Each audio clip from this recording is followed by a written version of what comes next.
There's no place to escape to. This is the last podcast. On the left. That's when the cannibalism started. What was that? Seven brides for seven fuckers. Oh, man. Is that a good new one? Lucky brides. 7 brides for 7 fuckers. I like it. Oh my god! Last night, so I've been drinking a lot alone. You know what I mean? I sit in the house. I drink quite a bit. It's fun, right? It's great. Yeah. It's really great. I know. I think it's making me better as a person. And I had smoked about 3 or 4 bowls. And I sat on the couch and I watched the first 2 episodes of American Horror Story, which was, let's call it bullshit. But I thought that there were good kills in it. The kills were good, and it's just like, you know, at the same time, you don't need to make a clown that creepy. I don't want to get into it. But I fucking genuinely was half asleep in the throes of booze and stuff like that, right? And I was half asleep through like half closed eyes. I opened up and I swear to God, I thought I saw an old lady in my room. Yeah, are we recording? Oh, I didn't even know. I thought that was I beat the shit out of an old woman. No. Oh, I see. No, I thought I saw an old lady, and it turned out to be a magazine that I got for the last airplane I took. It was just like it had half fallen out of the bookshelf, and I almost struck it. You know, I'll hit a ghost woman. Yeah. You know what? Maybe you shouldn't drink. Yeah, maybe you shouldn't drink alone. You're hitting magazines, Henry. You're hitting inanimate objects that are supposed to be read, not hit. Please, Henry, do not attack any full torso vapors. Oh my God! Next thing you know, he's kicking books. You should see what he's doing to flyers. Some full torso fucking vapor pulled up in a quote unquote mail van, and he put my quote unquote mail in my quote unquote fucking mailbox, and I showed that full torso vapor a thing or two by cracking him in his nuts. Postal service workers have it hard enough. I don't think you have to crack their nuts every time you see them delivering you the much needed packages that have to be delivered to Mr. Famous Celebrity Henry Zabrowski. Postal workers don't have families. No. Postal workers are broken veterans that the government is killing through treating like robots. Well, that is Treating not them. entirely inaccurate. If you go back to an episode where we discussed the postal workers breakdown and how they murdered everybody. Yeah, that would be Spree Killers Part 1. Oh, all right. Well, that's Marcus, and I'm Ben. Obviously, Henry's here because he's punching books. Yeah, name's U.S. Postal Worker Thomas Rafterson. Whoa. Hey. Thomas, what's the I've seen all favorite? your bills. I look through your girly magazines and I wonder what you look like in them. And I'll tell you what you look like in them. You look like fucking garbage. Yeah. What's your favorite part about the job, Thomas? I like looking in windows. And I like smelling their cats. If they leave their cat out, I pull out their cat and I just fucking take a big long smell of their assholes. And I just look in the mirror, and if I see the lovely young woman who's living in there, I say, "Oh yeah, sniffing your pussy, sniffing your pussy, sniffing your pussy," and I just, and I also enjoy being on time with the mail. That's good. I was going to say there's some major cuts happening with the U.S. Postal Service. Do you feel like your activity as a postman has negatively affected the entire industry? Well, mostly I sleep. I wake up after about 2 hours of sleep because I spend all night punching magazines and drinking scotch. I see. Yeah, and then I get into work. First thing I do is go to sleep, and then the second thing I do is I wake up, I slide on a pair of women's underpants, and I jerk off through them. Oh, you have to. First thing I do is I get my mail bag, and I do about 45 minutes of mail work, and then I go back to the office, and I go back to sleep, and that whole cycle. So when do you think the cops are going to catch you as a serial killer? When do you think you're going to be caught?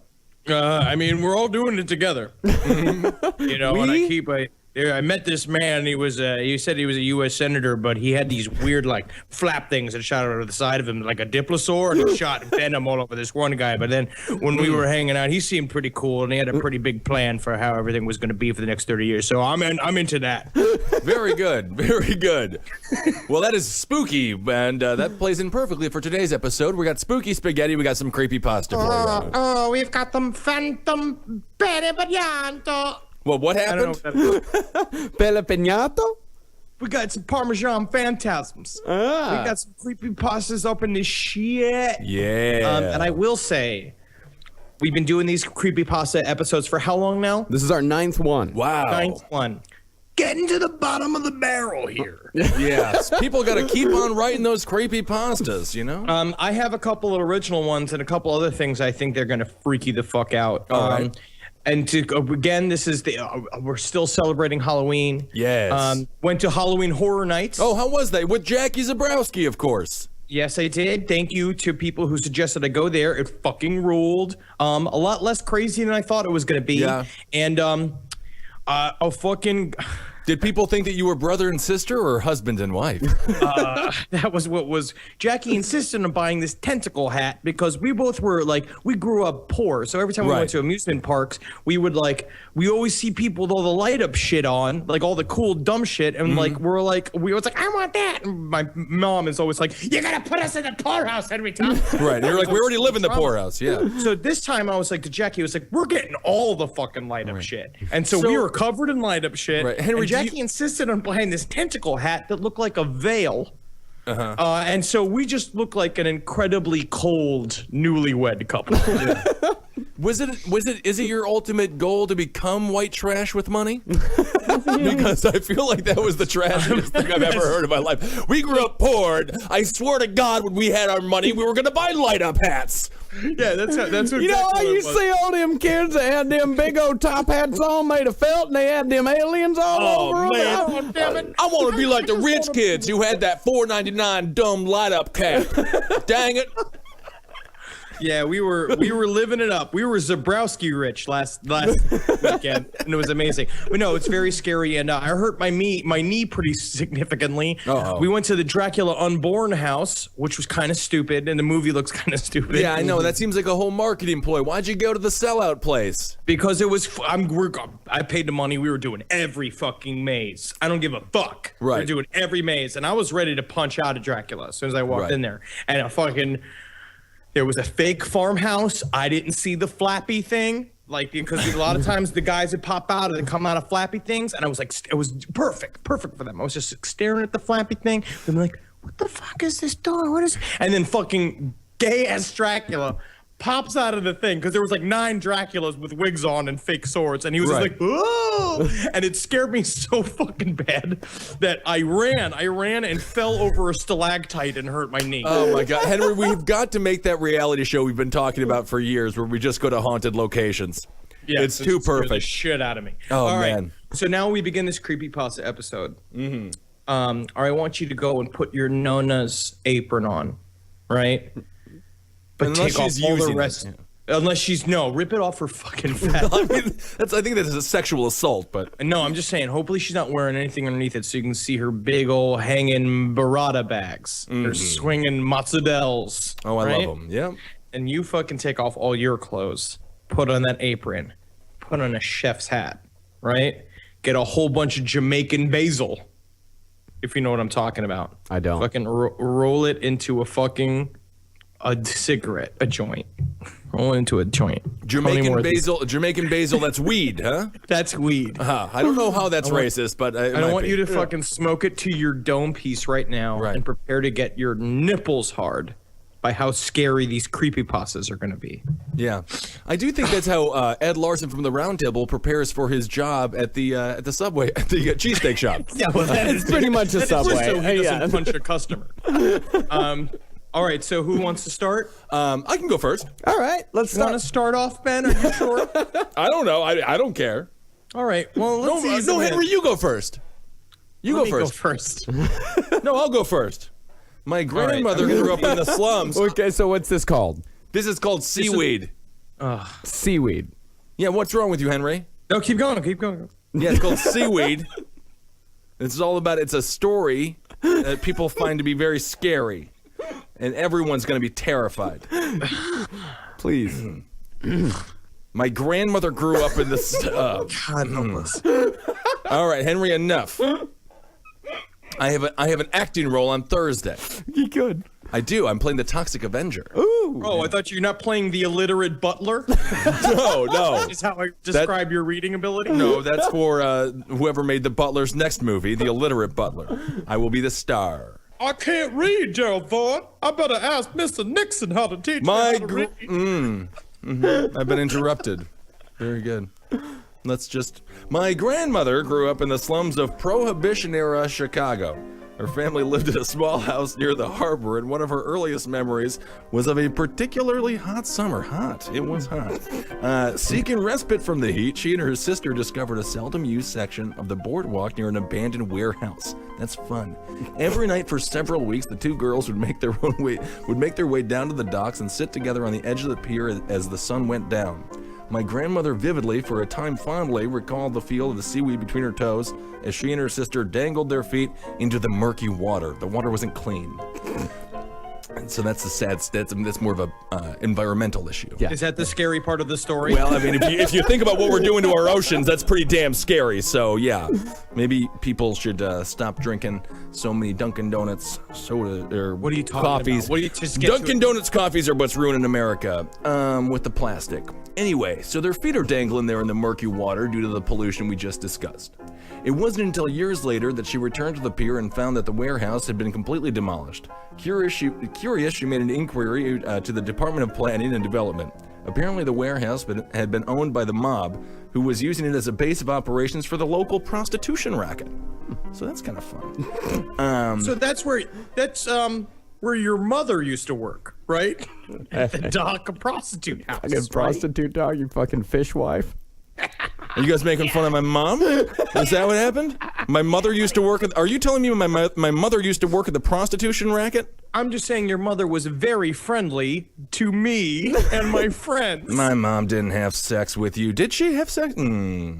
It had only been uncovered when an associate, this is the prostitution racket, It had only been uncovered when an associate began disposing of rival hookers by fitting them with concrete shoes and dumping them into the harbor. So they have like teams, like they I were guess. known as like the St. Louis pussy queefs, Right, and then called like the Rumperton like fishnet bottoms. Yeah, and then like Vinny's vaginas, they were the tough ones, snapping all the time.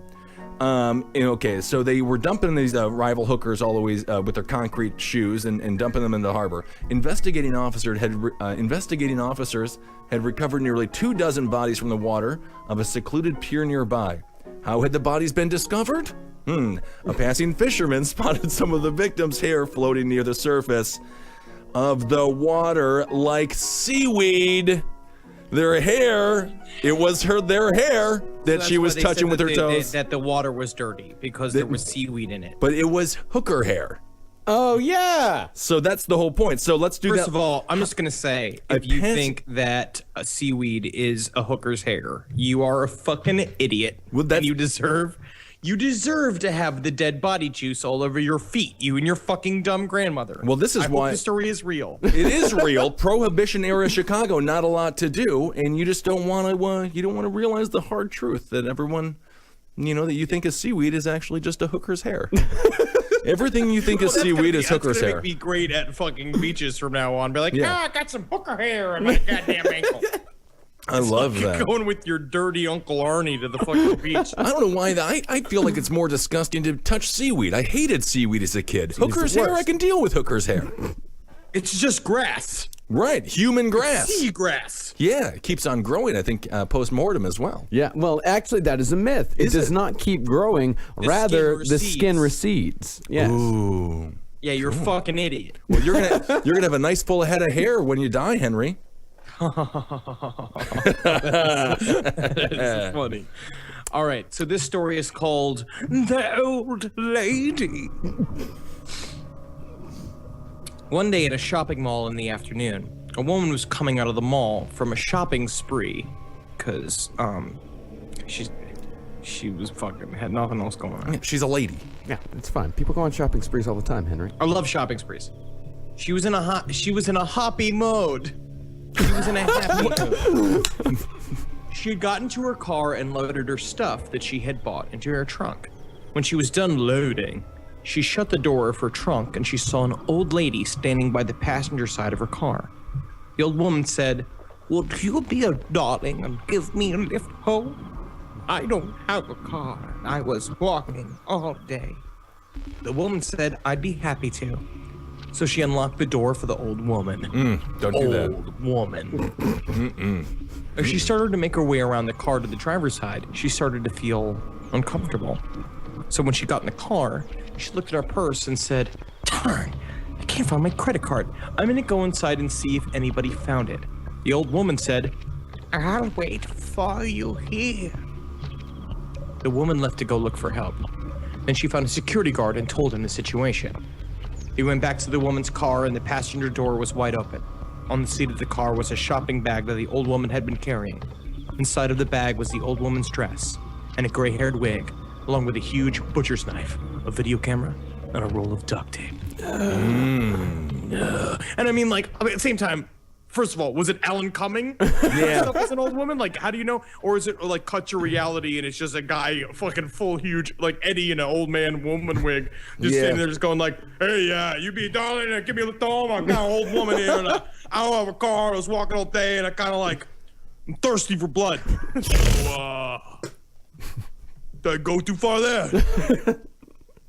Think you're overselling. Mm-hmm. All right, this story. Oh, that was it? That was it. That's the whole thing? That's the whole thing. Oh, my good. I thought there was going to be more. It just sounds like a Newt Gingrich weekend. All right, so somebody died.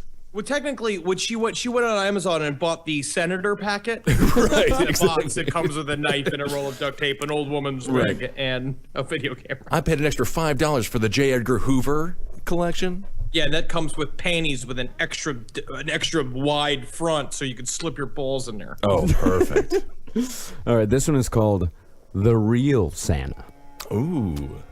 No matter what type of parents you have, they will always tell you about an old man in a red suit with a white beard and a hat that comes Unless down. they're poor. Unless they're poor. Yeah.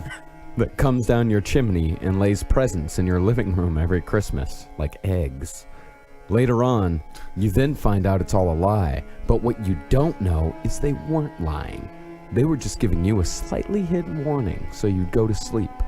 Santa is really just an old man in poverty who abducts kids who aren't sleeping on the 25th of December and takes them to a so-called wonderland and does several disgusting and traumatizing things to you that he'll make sure himself you won't remember a single moment of it. No, he's talking about like sucking your little dick and like playing with your balls, right? And stuff like that. Right. Stuff like that, yeah, very traumatizing. What if he's Or he puts like- on like a one-man show that's just like really boring. Yeah. This is my question. If an old man's like sucking your dick and you're like a little kid, right? Right. What if he's fucking like really good at it? I don't think you can be if you don't like the... It doesn't matter if they're good at it if you don't like them down there. I'm sure a cat's probably fairly good at it. No, rough tongue. Yeah, rough tongue. Continue. Your parents in bed are actually pleading and begging God to make sure you don't go downstairs, as they secretly themselves have experienced what he's capable of doing. Oh, Mr. Living in a 2-bedroom house. First world's first 1% It's really problems. weird the way he smelled, but I'll say that fake Santa ate me out for like an hour, and your old father here won't even go down on me for 2 minutes. Yeah, it's the gift He that keeps on loves giving. Yeah. But he's left an accidentally large part of information of what happened to them in their brain. Oh, he also likes taking away very important things from children's lives so he can still slightly meddle with children's happiness. Wondering how your dog or cat went missing several years ago when you were little? There's your answer. So next time you and your kids celebrate Christmas, just think to yourself, what could happen if your kids go downstairs and enter the living room? Think about it. Think about it. They're going to realize that you don't have any gifts for them because you're bad parents. Bad parents. Bad parents. Or somebody named Roger stole your cat and had sex with it. There was a guy named Roger in Stevens Point when I was growing up that got arrested multiple times for having sex with cats, which of course kills them because they're relatively small creatures. That they are, yeah. And then he would throw them into Iverson Lake. Even a finger would kill a cat. Yeah, and this man, I mean, he was mentally How's he slow. doing now? Is he good? Yeah, I actually think he turned out to be Scott Walker, the governor, which is pretty. Yeah, he changed his name and really had made something of himself. Good for him. Yeah. All right, I'll read one called Baby Doll. All right, so this one, Baby Doll. Susie received a realistic talking baby doll as a Christmas gift from her father that year. However, so she got a doll. Every girl's dream. However, try as she might, the doll couldn't find the void left behind by the baby that Susie's father had killed and buried in the basement after discovering the 17-year-old's unplanned pregnancy. Let's read it again. Holy Lord, that took a turn. Susie received don't really understand. It's two lines long. Right, it's actually He got four. a It's baby 3 doll. and a quarter. It's 3 All and a right, she Susie received received a realistic talking baby doll as a Christmas gift from her father that year. That year. We know that happened in that year. She got a realistic talking doll. Yes. However, try as she might, the doll couldn't fill the void left behind by the baby that Susie's father had killed and buried in the basement after discovering the 17-year-old's unplanned pregnancy. Yeah. My main question is why are we still celebrating Christmas? I don't know. I feel like If dad killed the baby, you literally shat out a baby, and your father came in there and he fucking popped out its eye. He did something like how I imagine, like, what's the best way to kill a baby, right? Play golf with it. Grab it by its legs and Yeah. snap it like a wet towel. Exactly. Right? You go like snap, snap, snap. So all its bones shatter. Right. Instantly. Right. Then you're just gonna hang out for months I guess. for Christmas to come. Well, we don't know and then when your she dad's lost the gonna child. give us a baby doll and be like, wink, wink, wink, wink. Hey, let's not talk about August, huh? Yeah, I would have tried to distract her from the memory of me murdering her unplanned pregnancy. Get her a dog. Yeah, a dog is great because that'll fill the Dog is- void. Yeah. You know what also works for all that? PlayStation 4. Oh, yeah, that would be great. That'd be great. So, yeah, well, at least Susie got a gift, you know, and that's kind of nice. A lot of kids out there get nothing for Christmas. And she was having sex. She probably had a boyfriend as well. Yeah. Unless it was the fathers who got her pregnant. What do you got, Henry?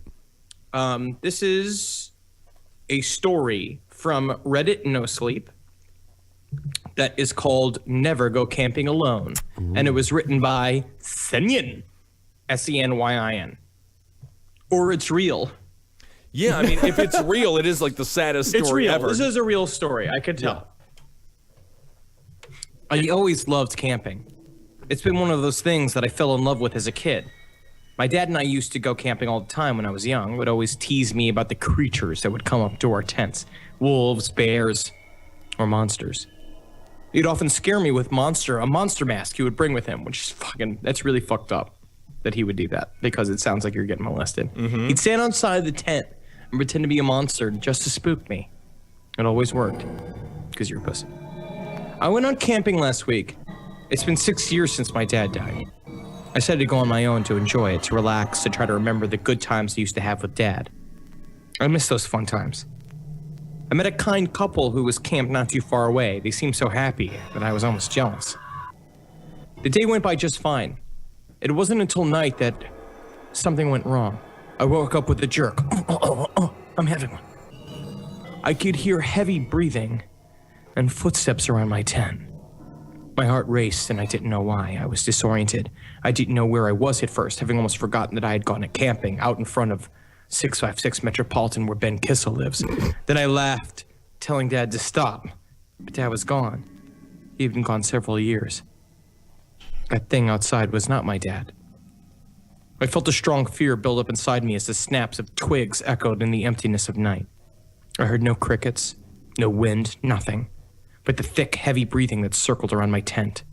A shadow cast upon my tent.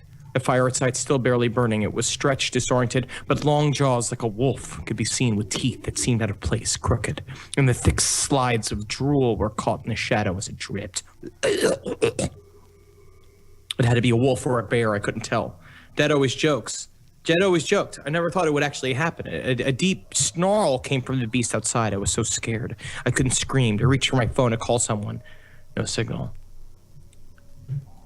The beast outside began to roam against my tent. A cracked snarl as it breathed deeply. It could smell me. I knew it. I didn't know how I knew, but it was there for me. It was going to kill me. The tent began to get pushed in. The creature outside clawing and pawing at it. Then suddenly it launched itself forward, smashing the tent in as it snarled and cracked an eerie howl like a wolf in the night. But wrong. This howl sounded man-made in a way. Howl! Howl! I could not scream. My tent now halfway caved in as the beast tried to find me, and I knew it knew where I was if I screamed. A heavy paw ripped through the tent. I had to cover my mouth with my hands as tears welled up my eyes. I was going to die. I thought at first a bear paw, but its fur was missing. Claws nearly 3 inches long each, a toe broken, and hanging off as if dead flesh, and stitches. I saw stitches going around the beast ankle, as if a human had helped it. I watched as the paw pulled out and a wolf-like muzzle shoved its way into the hole trying to get its head in. Those crooked teeth pointed outwards, a second set inside its muzzle like a shark ready to rip apart flesh. Stitches going across furless flesh as it snarled and growled, trying to rip into the tent more. Then a voice. I felt my heart stop. Come out. Play with me. Love me. I thought I had imagined it, but it kept talking in an inhuman, cracked voice like what you would hear in a distorted recording. But this beast mouth was moving. With every word it spoke so fast it's hard to remember it all, but I remember it keep repeating, love me. It demanded that I leave the tent and love it. I'll make you a part of me. We'll never be alone. Always together forever. In my flesh. I heard a scream outside my tent. A woman. I saw the light of a flashlight across over the tent walls that had caved in. An unearthly roar. That same human created distorted noise. It was so loud. Howl! Howl! It was so loud right over me, and then it left. It got off my tent. Love me! I heard it scream in the voice as it ran. I can only assume it was chasing the woman. I could hear her screaming, get off! Blood-curdling screams of sheer horror as she cried. Morning came. I could not sleep that night. I heard a man outside my tent calling to see if I was inside. It was a man dressed in uniform. I guess he was the forest ranger that watched over the camping section. I slowly got out with his help. The couple that had been not too far from me, their tent were ripped to shreds, an area marked off by police. The man told me a murder had happened. I asked the stranger what happened to the man who was with her. He gave me an odd look before asking, what man? She had apparently come alone. I knew that wasn't right. I talked to them. She seemed so happy. He helped me get my stuff to the car. We packed up to leave and thanked him. As I closed my door, I heard him knocking on my window. I rolled it down, and fear struck into me as he stared at me with black eyes, red inhuman pupils in the center, and tipped his hat, those stitches, around his wrist. You'll love me next time. You'll never want to leave. I slammed on the gas pedal, looking at the side mirror as I drove away, a creepy smile on his face as he just watched. I've never gone back. I'll tell you that. I'm so afraid of going camping now. Seriously. Yep. When I tell this story to anyone else, they just tell me it must have been a bear. And I was just scared. That was not a damn bear. I don't know what it was, but it talked to me. It wants me to love it. I like almost want to love him back. We could be together forever, apparently.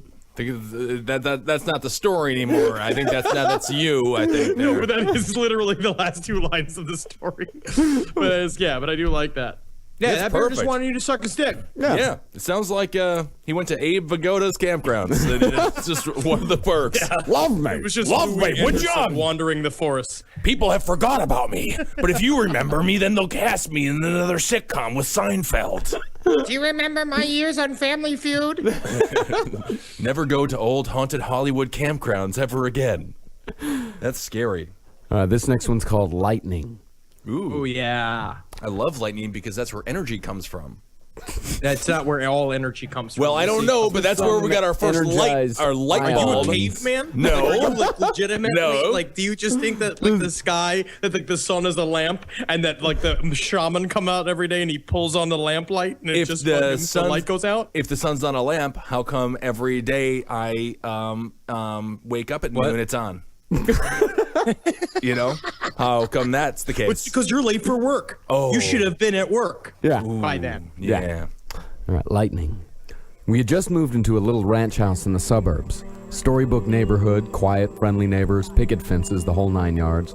Suffice it to say that this was supposed to be a new start for me, a recently single dad, and my 3-year-old son. What happened to your wife? We don't know. Oh, okay. Calm down. I mean, that's really the story inside the story here. A time to move on from the previous year's drama and stress. I viewed the thunderstorm as a metaphor for this fresh start.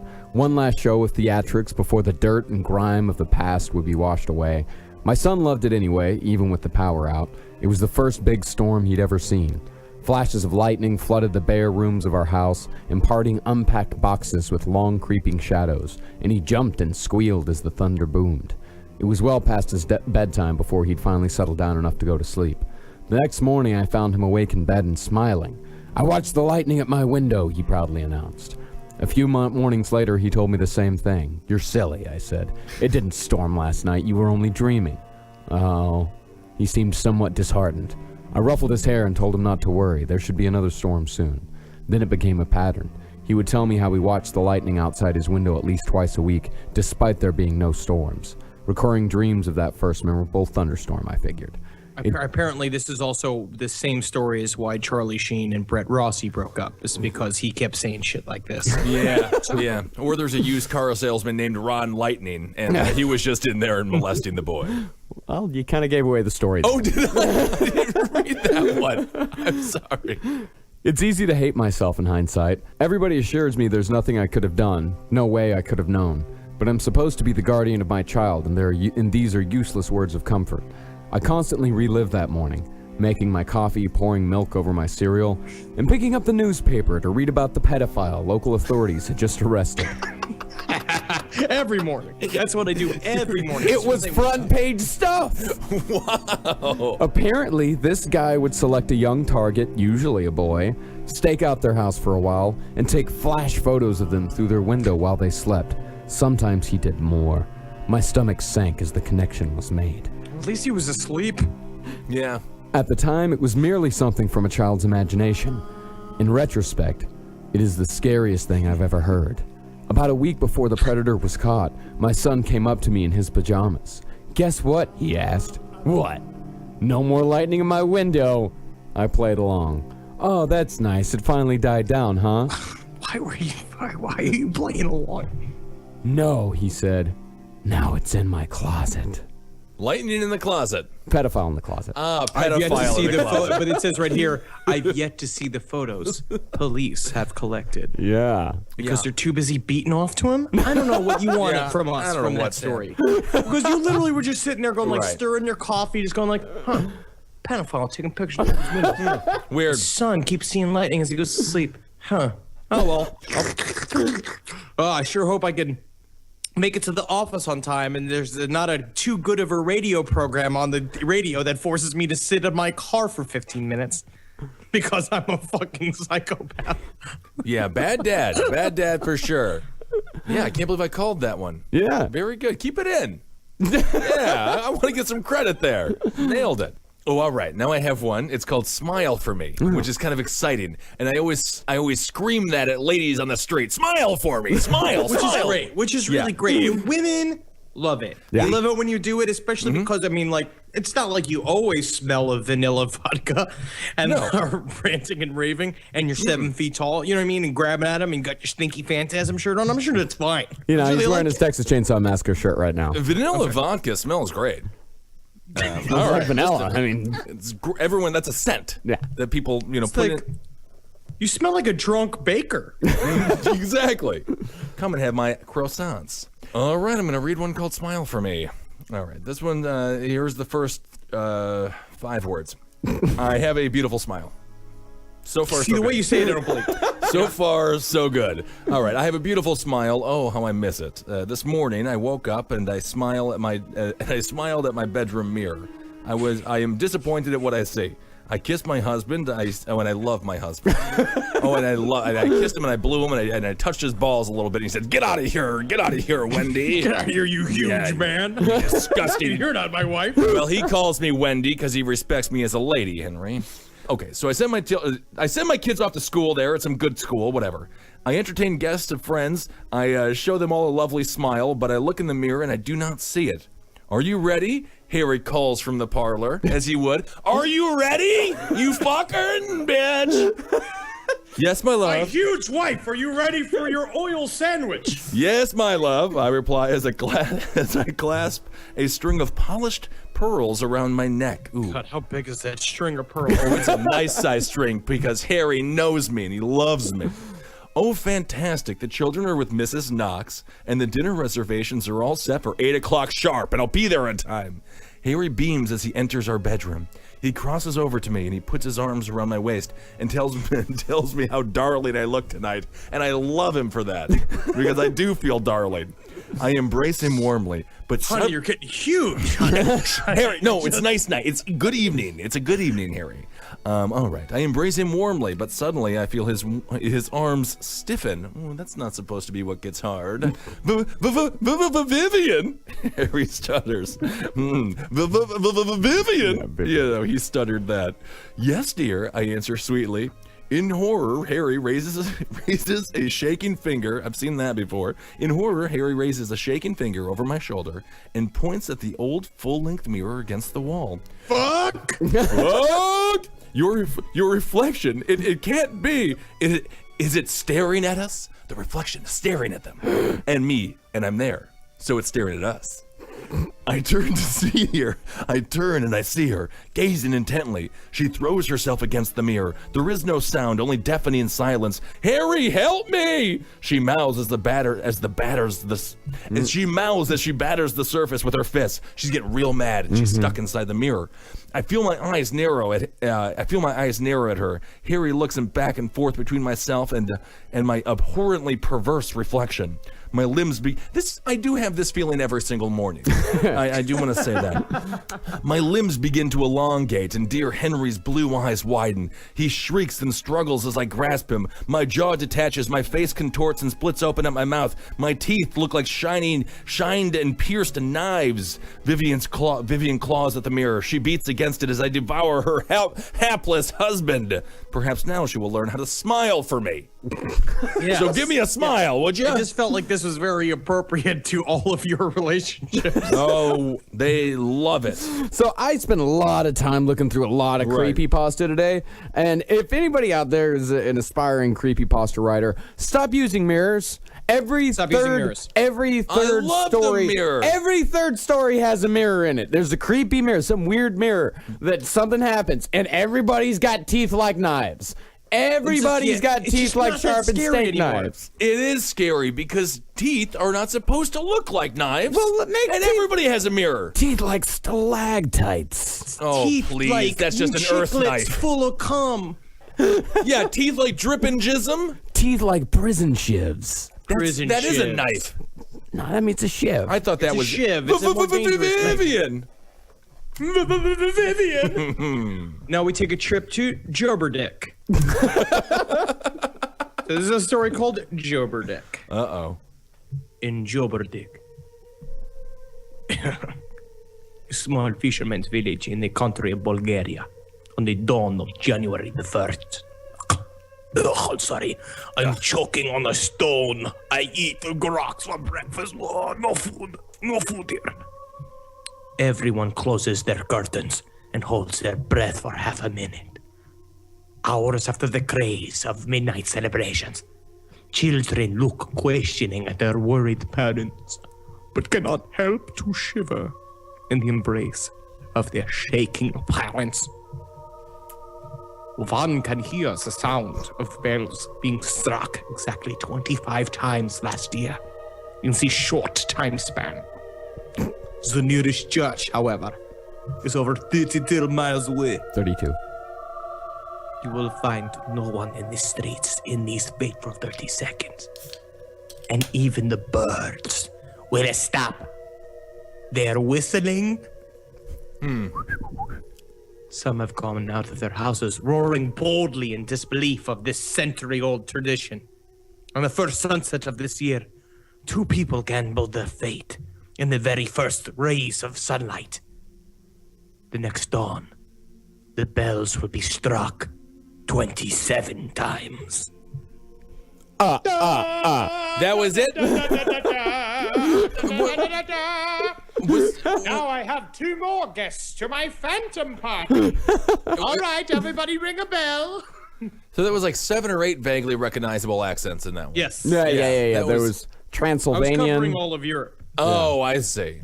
I was doing Epcot. Ooh, that's very good. I hope you never have to work there. That would be sad. That would be very That would be sad. the creepiest pasta of all time. If he had to work there. At some point in his life. Yeah, you know, it'd be really creepy if a guy took a bunch of if guys ate a bunch of flax for like 6 or 7 days, right? Right. Like I do. And then sometimes you reach a certain stage of stasis with your poo-poo where it comes out like real hard chunks, like little tater tots, like poops, and it's what you want. Right. Some Oh, guy that's gives good? some guy gives you a bowl of like really brown looking gnocchi, and tells you, hey, you want some bulgur wheat gnocchi? It's filled with the brown butter sauce, and you eat it, and it turns out to be his shits. What if it's your own shit? I think that's even creepier. Creepy That means pasta. somebody's in there. Yeah. That's some creepy pasta. Creepy poopies. I have this one story that kind of haunts me to my very bones. And it's about so you've just married a woman and you're spending one of your first nights together. Back home after the months of planning a wedding, it's so difficult. It puts a strain on a relationship.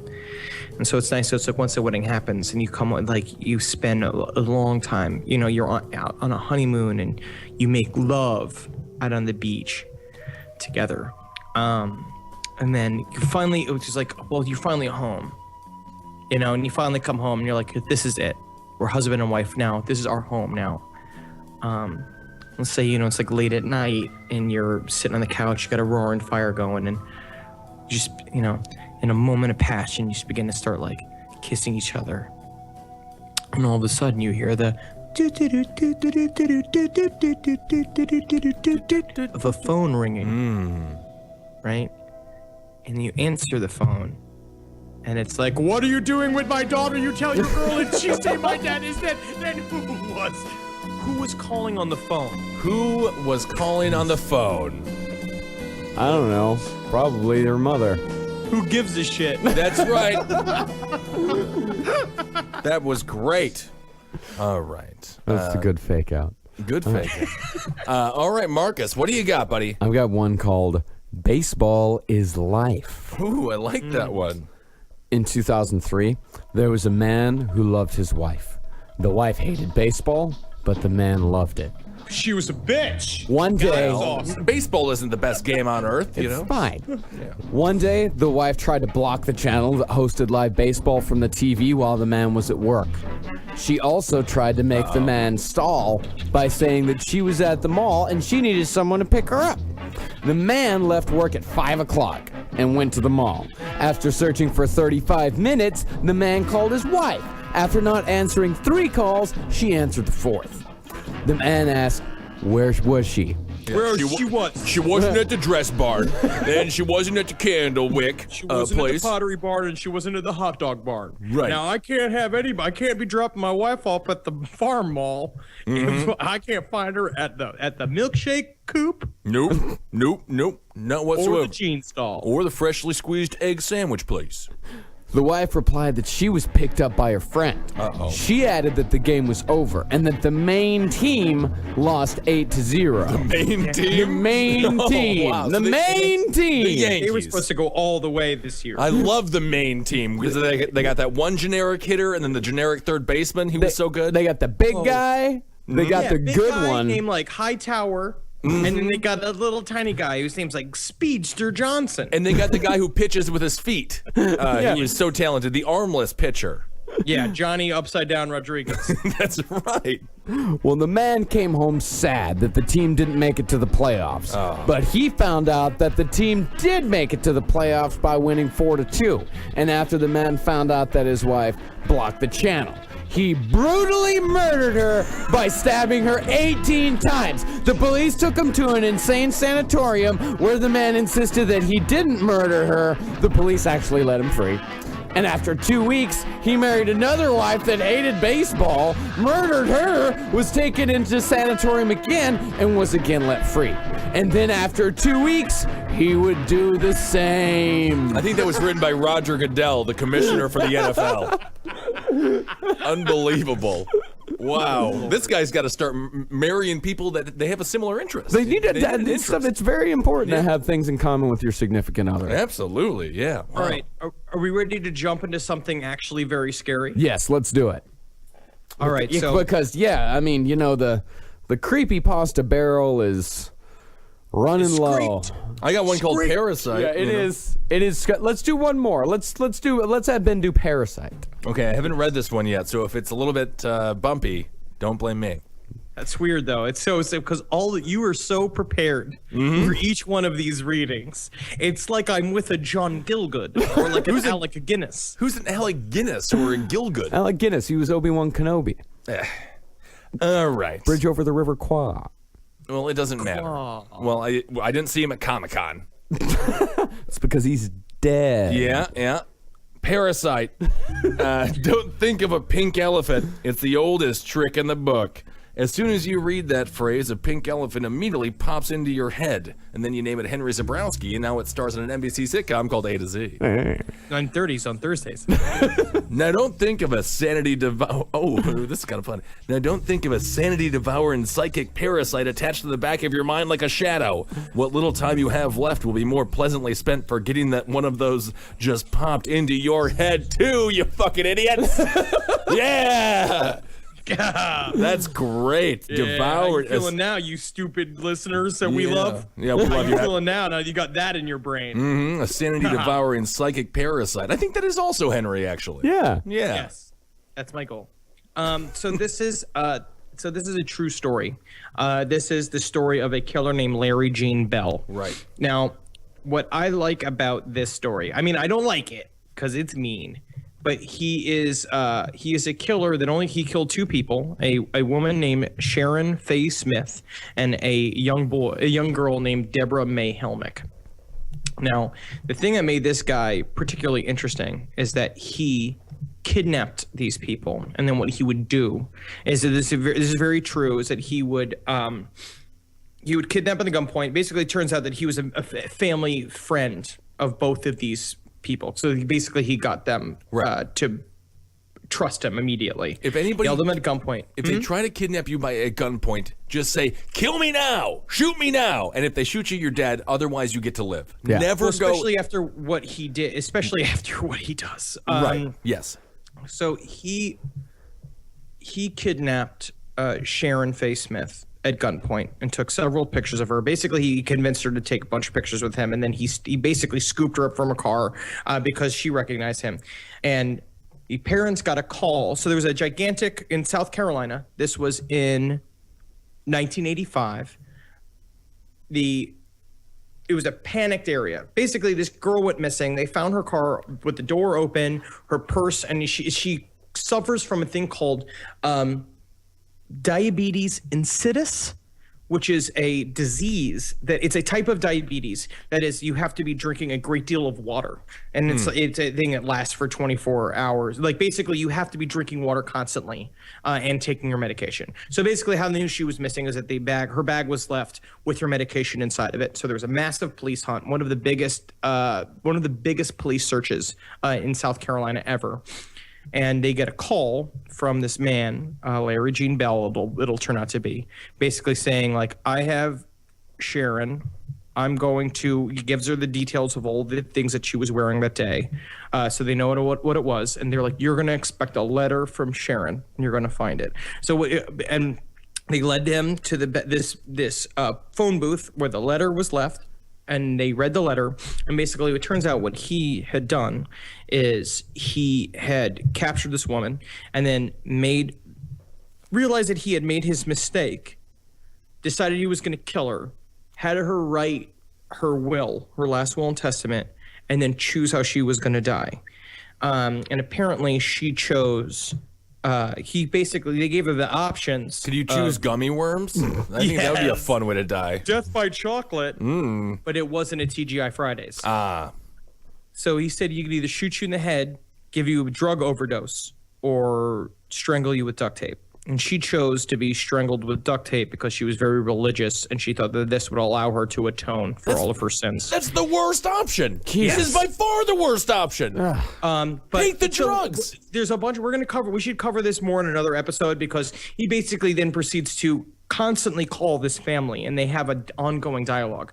But what I found is I bought the book Murder in the Midlands, which is about Larry Gene Bell and this entire saga, and they had inside of it the last will and testament of Sherry Faye Smith, and I'm going to read it for you. So this is the letter that they received that she wrote, dated 6/1/85, and that's how basically he identified it. Is he said you'd know because it's gonna have the date 6/1/85 on it and the time 3:10 written on it, 3:10 a.m., which was, he said, but it was actually 3:12, but we both thought it was kind of funny that it was fine for us to round it off. That is kind of funny. They were bonding there. Isn't it fun? Last will and testament. I love you, Mommy, Daddy, Albert, Dawn, and Richard, and everyone else, and all the other friends and relatives. I'll be with my father now, so please, please don't worry. Just remember with my witty personality and great special times you all share together. Please don't even let this ruin your lives. Just keep living one day at a time for Jesus. Some good will come out of this. My thoughts will always be with and in you. Parentheses, casket closed. I love you all so damn much. Sorry, Dad, I had to cuss for once. Jesus, forgive me. Richard, sweetie, I really did and always will love you and treasure our special moments. And ask one thing, though, accept Jesus as your personal savior. My family has been the greatest influence of my life. Sorry about the curse, Mommy. Somebody please go in my place. Sorry about the cruise, Mommy, because she was just about to graduate from high school, and they were going to go on a gigantic senior trip to the Bahamas, which is a rough way to cancel. I'm sorry if I ever disappointed you in any way. I only wanted to make you proud of me, because I've always been proud of my family. Mom, Dad, Robert, and David, there's so much I want to say that I should have said before now. I love you. I know you'll love me and will miss me very much, but if y'all stick together like we all always did, y'all can do it. Please do not become hard or upset. Everything works out for the good for those that love the Lord. All my love always. Sharon Sherry Smith. P.S. Nana, I love you so much. I kind of always felt like you're my favorite. You were mine. I love you a lot. I love y'all with my heart. And she drew a big smiley face at the bottom. Well, not as much as she loves Nana. I mean, she's calling out favorite. She's cursing. She would have just been a Fox News anchor now anyway. You should see a picture of her. She looks like a Fox News anchor. I'm sure she was very was. sweet and pretty. I don't know. I mean, I don't know. I'm sorry. I know it's supposed to be like a super sensitive thing. It is sad, but I mean, at the same time, the thing about this thing that was like the worst about it was the fact that love of Jesus thing made her like so like happy and fine with writing it, because they had an ongoing conversation. Like what you basically find out is that through their, I'm trying to find it now. We'll have to cover this again. she wasn't, because she was so in love with Jesus and so indoctrinated into the religion. This is why she went with the guy at gunpoint. This is why she allowed him to kill her. It seems like this is why she chose to be strangled with duct tape. I mean, this story, I have sympathy for her, obviously, but it seems very interesting the way that she was so ready to just yes and the guy who put a gun to her head and was about to murder her and gave her enough time. She kind of jumps right into it. Yeah, because she does. They also do this thing too, where he says to her, like, I'm gonna join you with God, and she, like, they pray together. When he talks to the parents, he says that they prayed together and that he was gonna join her with God, and it was all good because God forgave him, and now they just have to forgive him, and it was very highly delusional. It's all fucked up. It's completely insane. It's completely. Yeah. Had she been a Satanist, a secularist, or just even a goddamn rational Mormon, she would have said no. How about we don't write this goddamn letter or this will and testament, and I bonk you in the head with an axe, and I get the hell out of here. I mean, at some point, I'm sure she could have attacked this guy while he is like leaning over her as she writes her final words. Poke him in the eye with the goddamn pen.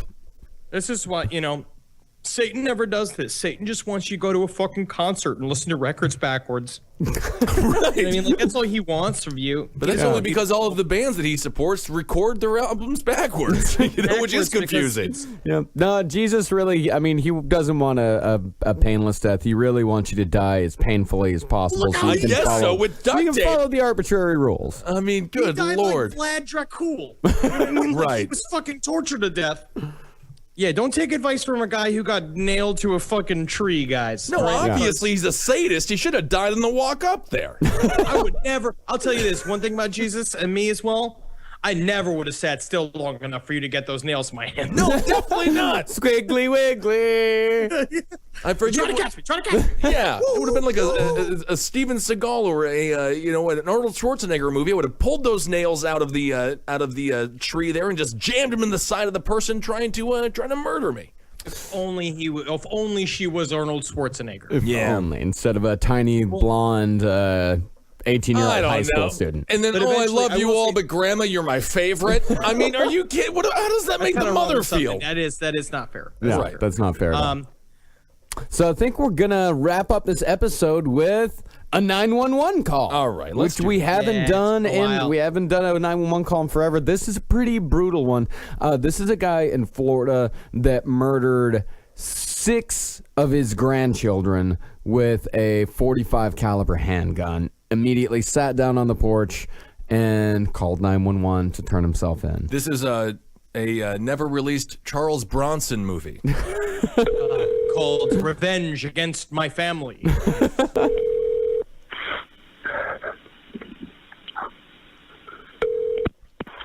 Gilchrist County 911, what's the address of the emergency? Yes, ma'am. I just shot my daughter and shot all my grandkids, and I'll be sitting on my step. And when you get here, I'm going to shoot myself. What is the address that you're at, sir? 2550 Northwest, 25 Terrace, Don Spears. Every one of them are dead. You said your name is Dawn Spirit? Yep. All right, Dawn, what kind of gun do you have? It doesn't matter what kind of gun I got. They're all dead, and then when you get here, I'll shoot myself, and then you figure out what kind of gun it is. And how long ago did this happen, Dawn? I don't want to hear it, man. I'm done with everything. Just bring them up. That's all. You got all the kids are dead in the house. Okay, how many people? Okay, how many people? 6 kids, 1 adult. 6 kids and 1 adult? Yeah. One of them is a baby.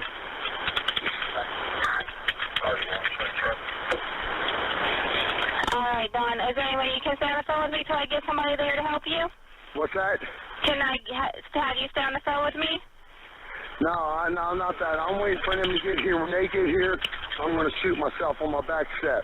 All I'm doing is waiting for them. So you're sitting on your back steps? Yep.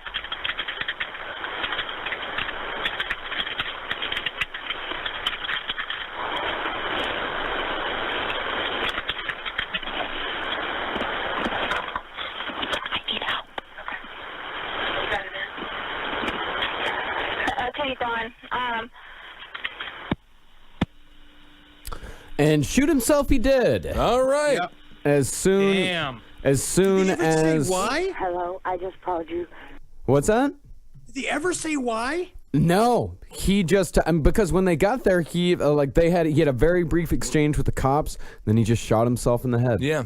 I would assume it wasn't because he was super happy. No. He had a history of violence naturally. Yeah. And of course, everyone, wondered. I mean, he was a dangerous man. Everybody knew. But apparently, Child Protective Services had been there as well. They never took the kids out. But yes, he killed Caleb Coleman, Kylie Coleman, Jonathan Coleman, Destiny Stewart, Brandon Stewart, and Alana Stewart. Those kids were 11, 9, 8, 5, 4, and a few months. All right. Well, that's very sad. And it's too bad the cops didn't stop this guy from shooting himself, because it would have been fun to see him do the old tar and feather type thing, Have him go to trial, and he would be the worst person on It's earth. just so brutal when it's like that. It's like he made such a resolute thing. And it also says here that he accidentally shot his son not long ago. Oh, on accident? On Yes, he quote says unquote on accident. It went right through the baby. And through the kid? To his son? I mean, what happened? Separate incidents. Oh, separate incidents. Yeah. I don't know if this was on accident. I think he had too much pride to admit he didn't shoot right. Yep. His aim was all Yeah. off. Yes, his name was Don Spirit. Don You Spirit. you can choose your friends, but you can't choose your family. That's right. Yeah.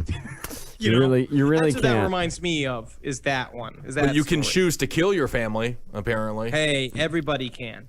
Oh, It's this your choice. Right. Oh, this is Don't do sad. it. They had a GoFundMe campaign. They didn't hit the. They didn't hit it. No. What were they going to get funded? on. The funerals. All the funerals? I mean, it's 6 funerals. That's a lot of funerals. Can't you just do one? Can't it just be like one, like a buffet of funerals? Can't it just be 6 corpses? I mean, it's 6. That's 6 embalmings, 6 Right. coffins, I'm just 6 saying- grave plots. But one Marcus, funeral. Is it still active? The Is it- GoFundMe? It is actually, yes, it is still active. Go fund them. Let's give the address to the GoFundMe. It's GoFundMe.com/Bell Florida Tragedy. They've raised 15 grand of 20 grand. Yeah, so give money In a to month. that. Let's give money to that. I will also give money to that. As soon as I get money, I'll give some. Yeah.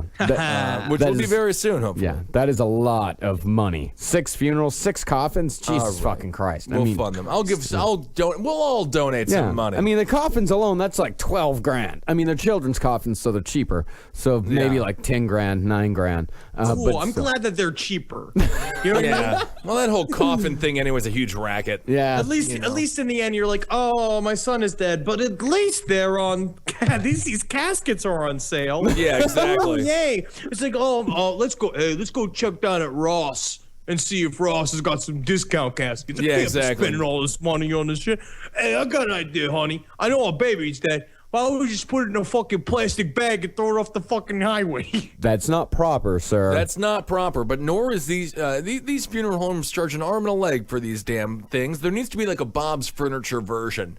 You know, like a Bob's Furniture version of a Tempur-Pedic. but then, as soon as you make tiers for caskets, as soon as you say like, oh, these are the good ones, these are the bad ones, They have that's them. when you know how much you mean to people. Yeah, when but you're I mean, a fucking ghost. you're dead. Well, if you go to casketsite.com, they've got discount caskets for you, free next day nationwide delivery available. You can get the 16 gauge model, and if you Probably want the shotgun that the guy blew himself out. the 16 gauge model, you can get it in Tiger Eye for only $2,990. Marcus and Henry, I'm fucking telling you way. right now, if you guys skimp on my goddamn casket, I'll come back and haunt every damn thing you've ever tried to do with your life. You can get it in I don't Tiger think Eye. we have a choice. I don't think we have a choice because it's like the big and tall stores. They rack up the prices because That's right. they know for a fact you got to shop there. You have to. Absolutely. I want a Tempur-Pedic. I want to be able to go up and down whenever my corpse wants to. So if you Well, I want, am going to say this. I am going to cut off your feet so we can put you in regular costume. Casket, that is and then pathetic. put the feet near your head so you can finally see them. And so now I'm foothead? Now I'm foothead when I go to die? You got to be kidding me, Henry. That's pathetic. And after all I've done for you. Well, I'm glad that we left this podcast feeling all uneasy and fucked up. Foot-head Ben That's my Kissel. favorite. That's my favorite way to exit a creepypasta episode. I like that too. By the way, the standard cremation casket is only $795. Yeah, because what it is, I mean, balsa wood. Yeah. Right? It's just like fucking, you're going to set it on fire burn it anyway. down. It better be really easy to set on fire. It should Yeah. be made out of matchsticks. Yeah, I mean, Shaker, honestly- the Bayview Beach, Pacific Pine, Newport, Clarion Pine, Endicott Cherry. The Anything Germans you did want. it. The Germans do it best in their funeral tradition. They just lower the casket right after the ceremony. You hear the fire start going, and by the time you walk out, you have the urn right there. The Germans? That's how they do You're it. talking about the Germans' efficiency you know what's so in funny, burning Glenn? bodies? Those Is are- that what you're doing right I'm now? not talking. You're talking when my about uncle Germans? died. No, I am just. It's cheaper. No, I am not discussing. No, I'm 2000. This happened. They were Yeah. so efficient. It was pretty amazing. Like, right. you know, they could get a whole generation of Jews. Yeah, you guys can one really big spin a shower. tale. You guys can really take a sentence and make it seem disgustingly. You're the one who brought brutal. up your grandfather and his fucking down-home way to get rid of a body recipe that he left. I mean, that's how all the Germans do it. embroidered that on your childhood. Yeah, I know that's Well, how the Germans do All it. right. Well, we don't. Henry's Polish Italian, for Christ's sake. They just put cement boots on them and make their hair feel like seaweed. Everybody knows that they drown them. It's a reference back to seaweed. We did it. We Yeah. did do We're it. at the end of it. Yeah. And I just want to say that with Halloween's coming up again. It's coming up very soon. Thank God, not God. Fuck God. That would be the I'm wrong. just saying. Yeah. So we got Halloween coming up soon. We're very excited. You should be very excited for next week's episode. It will be fun. because we have a heavy hitter that's gonna make your penis swing and your vagina clap. Yeah. All right. He's a everyone. bit of a, let's just say, he's a folk music artist. Yeah. Yeah, he is a folk musician that's very bad at it, as a matter of fact. Very bad at it. Had a couple of passable songs. Wouldn't have... Yeah, but only if you took and then added a layer of GNR to it. Yeah. So follow us on Twitter. Yep, that's Marcus Parks. That's Henry Loves You. I'm Ben Kissel. Let's do a Magustalations. Magustalations. I'm gonna take your Hail Gain. I'm giving a Hail Gain out there. You fucked it up. It's Heilgeen. Yeah, well, there you go. Yeah, and it's so weird because those words should fit so comfortably in your mouth. Hail me! That is ridiculous. Hail yourselves and Hail sweet, sweet Satan. Yes. I can't wait to see you again, Satan. All right, everybody. We will talk to you very soon. Goodbye. Oh, and don't forget to go buy a t-shirt. Yeah. Yeah. Buy a damn t-shirt. Cape They're Comedy. really good. I feel really weird wearing one of myself. Yeah. I know. I felt this. I have. You know what? Leave a comment thread on the Facebook page about it because I felt the exact same way. Is it douchey if Marcus, Henry, and myself wear the shirt? Yeah. I want to know. I want to know Because too. I worn feel weird. I've worn it like twice, and I Yeah. feel weird every time. But I mean, the one thing that I count on is that strangers won't necessarily look at the shirt and go, "Hey, fucker, you're wearing a shirt with your own face on it." And people I know already know I'm a little douchey, so they don't worry about it. But then if they're like, "Oh, what podcast is that?" You're like, "Oh, this is me right here," and I'm on it like, "Oh, did you sell any shirts, or did you just buy one for your? Did you just have one made for yourself?" Walking billboard. Right. And I will also again say to everybody, we read that damn Facebook shit. Yeah. Oh yeah, of course. And we're posting shit. I'm posting stuff. Post scary stuff. It's fucking Halloween. Yeah. All right, let's do this. Let's do this together. Honestly, if there's gonna be a campaign to post something, post a video I haven't seen yet because I've seen all of them. I've seen all of them. Well, then post it would be something difficult to that's scary do. that scares me. Yeah. Or post something from Mork and Mindy because Robin Williams is dead, and that'll make us all sad.